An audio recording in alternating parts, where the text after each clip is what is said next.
Hello, wild people. Welcome to AK Wild One. You know, Henry David Thoreau said, "The mass of men live lives of quiet desperation." And with that sentiment, I'd like to introduce you to Bob the Backpacker. Now, Bob exists entirely in my own mind. But you may know someone like Bob, and chances are you might meet him on the trail one of these days.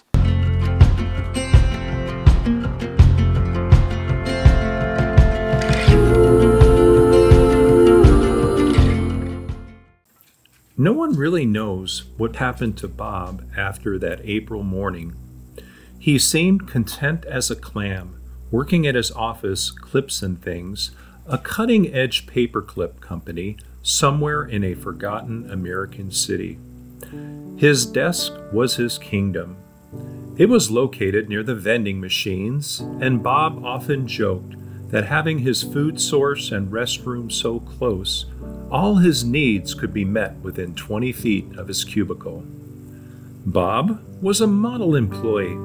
He received a 2% raise each year, and for the first 5 years at his office, his evaluations scored him proficient enough. Bob was told he was going places, but Bob wasn't really sure what that meant. His cubicle was the only world he knew, and his job required him to evaluate current and future trends in the bustling paperclip industry and create stunning Excel graphics which lay undefiled in the corporate file room. The years of loyal servitude hit the 10, 15, and 20-year anniversaries, marked by increases to his girth like tree rings.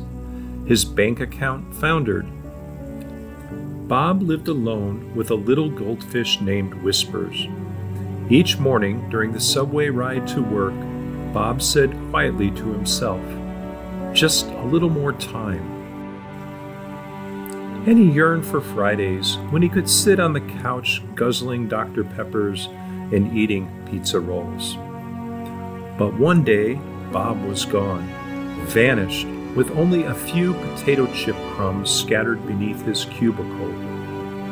Something inside of him snapped like a cheap paperclip.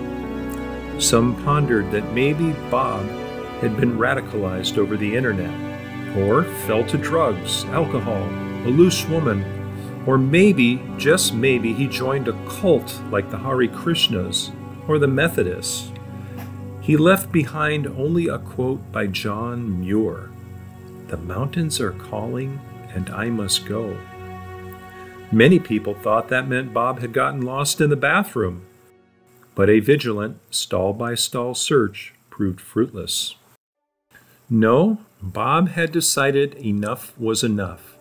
He bought a backpack, headed west, and on one early misty morning, he found himself on a trail headed nowhere and everywhere.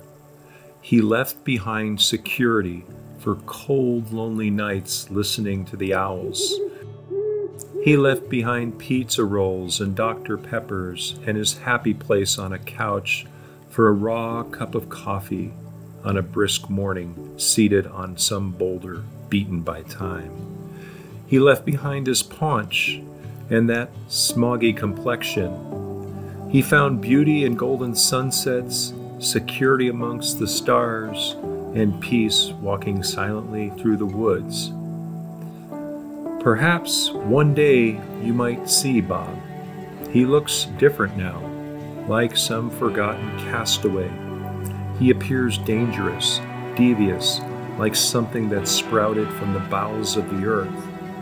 He smiles more, sings more, and the pains in his gut have vanished. He has gone insane, they say, feral, as witnessed by his shameless skinny dips in high mountain lakes, his cawing to the ravens, and the deference he pays to the slugs he meets along the trail, and who he calls his brothers. Bob no longer cares about graphing programs and the opinions of others. When he sits mesmerized on some peak watching the sun slowly fade into the sky, he says quietly to himself, "Just a little more time." The local authorities, worried about the threat Bob poses to civilized society, have hatched a plan to straitjacket and pacify him so he can return to society. Bob doesn't really like that plan. Back at the office, Bob's cubicle has been seized by a much younger, dynamic inmate.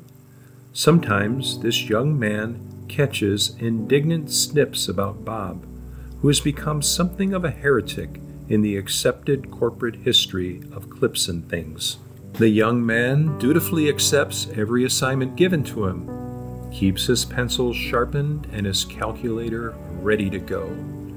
He sips industrial coffee out of the same mug Bob left behind. He considers himself the chosen one, given his location next to the vending machines and restroom. He's going places.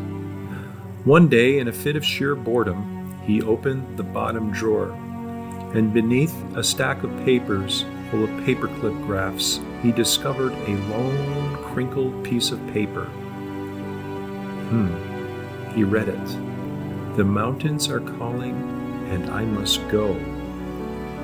And then he turned and felt hypnotized as he stared into the bright, fluorescent lights. A sadness washed over him. He felt sorry for Bob.